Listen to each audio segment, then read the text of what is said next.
नमस्कार बंधु, राधे राधे। मैं नंदिनी प्रिय संस्कृतम में आप सभी बंधुजनों का स्वागत करती हूँ। तो कैसे हैं आप लोग? उम्मीद करती हूँ बहुत अच्छे होंगे, स्वस्थ होंगे, मस्त होंगे और अच्छे से कर रहे हैं होंगे। तो हम देख रहे हैं प्रश्न पत्र का जो है रिवीजन सीरीज, और आज हमारा यह प्रश्न पत्र कौन सा है? तो यूजीसी नेट संस्कृत 25 कोड दिसंबर 2006 का प्रश्न पत्र है। तो चलिए देखते हैं आज का प्रश्न पत्र। यदि आप चैनल पर नए हैं तो चैनल को सब्सक्राइब कर ले, वीडियो को लाइक कर ले, बेल आइकन प्रेस कर ले ताकि आगे आने वाले वीडियोस भी आपको मिलते रहें। तो चलिए शुरू करते हैं। शौनक शाखा केन वेदेन संपृक्ता? अथर्ववेदेन। गोपद ब्राह्मणम कम वेदम अवलंबते? तो गोपद ब्राह्मण भी आपका अथर्ववेद से संबंधित है। अब त्रिष्टुप छंदसी कति अक्षराणि संति? तो त्रिष्टुप छंद में आपके कितने अक्षर हैं? तो चतुः चत्वारिंशत् अर्थात तीसरा विकल्प सही उत्तर है सी। वरुण देव अस्ति। तो वरुण देव आपके द्विस्थानीय देवता हैं। वेदांगेषु शिक्षा उपमीयते? वेदांगों में शिक्षा का उपमा किससे दी गई है? तो घ्राण से। मानोनिकः पुरुषन्ना नमस्ते वर्तते, यह कहाँ प्राप्त होता है?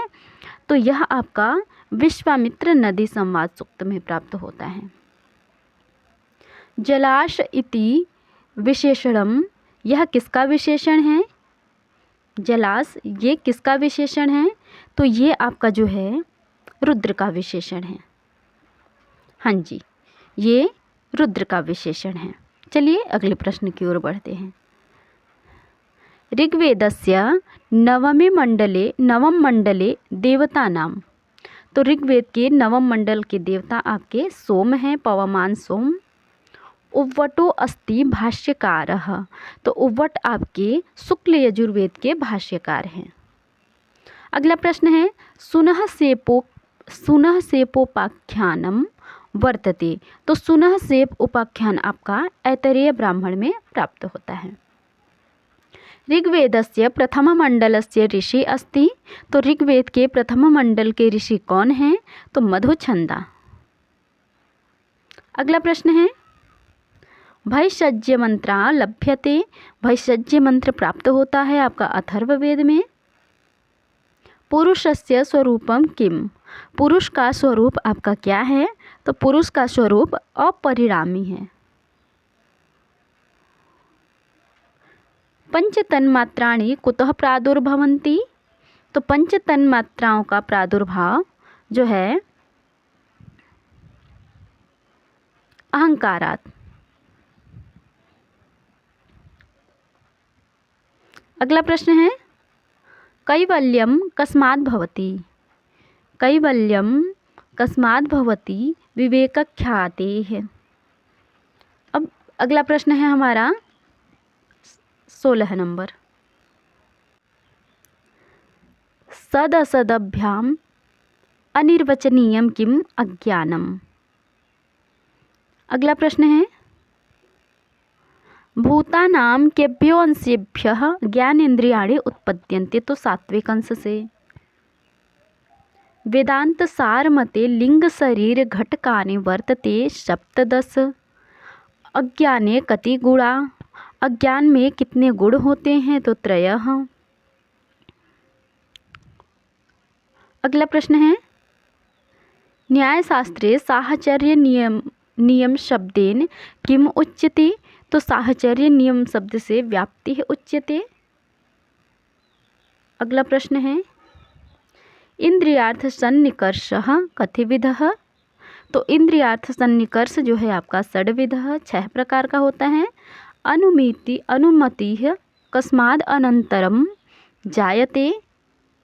परामर्शात्। अगला प्रश्न है कारणम कतिविधम? कारण कितने प्रकार के होते हैं? तो त्रिविधम। कारणम त्रिविधम।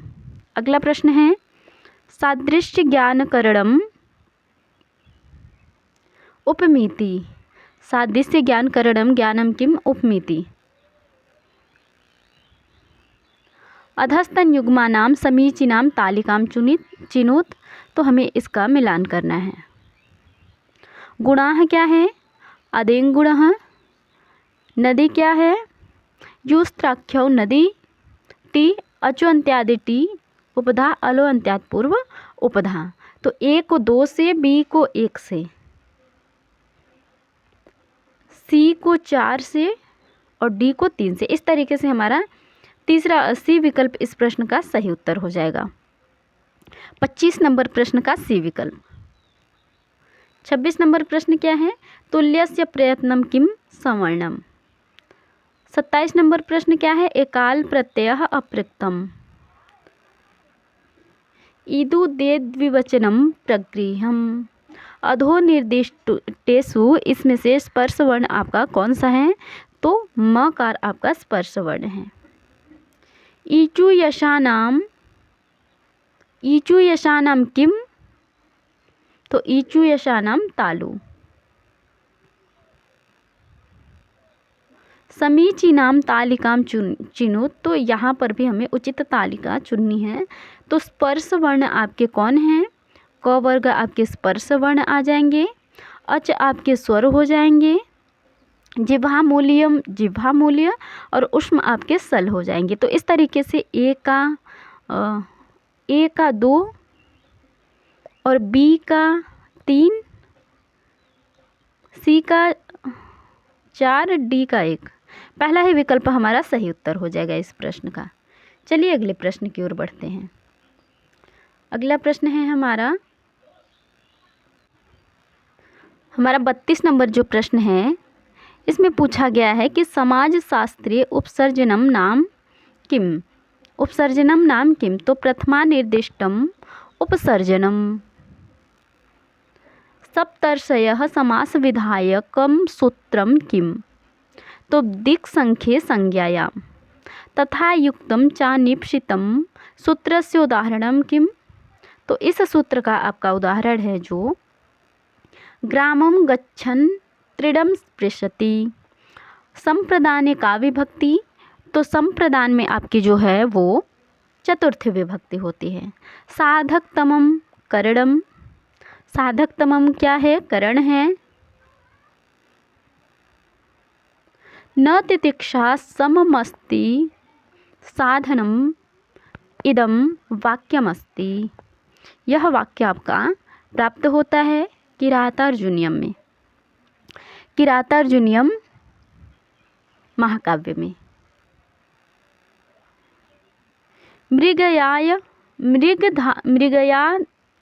न भूभृताम हंताम इदम वाक्यमस्ति। यह वाक्य आपका कहाँ प्राप्त होता है? मृगयाघ्राय न भूभृताम हंताम इति वाक्यमस्ति। तो यह वाक्य आपका नैषधीय चरितम में प्राप्त होता है। अगला प्रश्न है गंधर्वलेखेव पश्यत एव नश्यति इदम वाक्यमस्ति। यह वाक्य आपका कहाँ प्राप्त होता है? तो कादंबरी में प्राप्त होता है।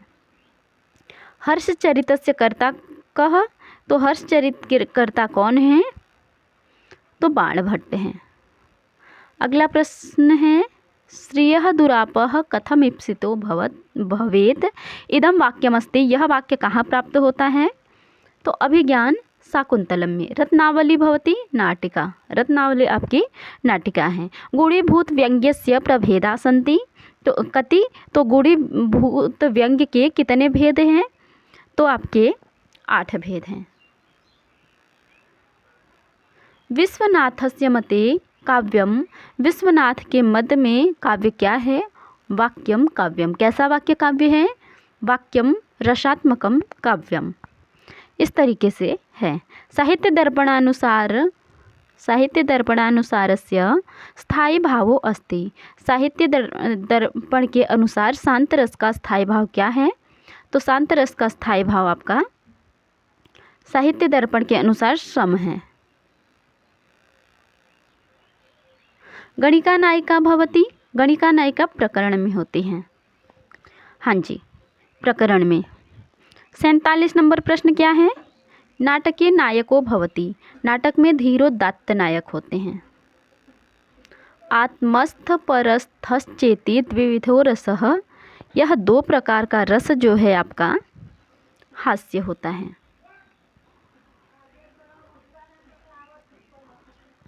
अगला प्रश्न है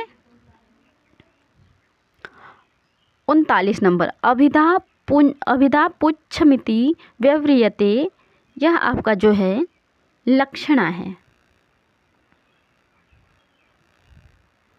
युग्मकम काव्यम भवति। युग्मक काव्य क्या कहलाता है? तो चंपू काव्य कहलाता है। इस तरीके से हमने फटाफट रिवीजन प्रश्नोत्तरी में ये प्रश्न पत्र देखा। उम्मीद करती हूँ आप लोगों को बहुत पसंद आई होगी। यदि चैनल पर नए हैं तो चैनल को सब्सक्राइब कर ले ताकि आगे आने वाली वीडियोस भी आपको मिलती रहें। चलिए कक्षा समाप्त करते हैं। मिलते हैं अगले प्रश्न पत्र के साथ अगली कक्षा में। धन्यवाद।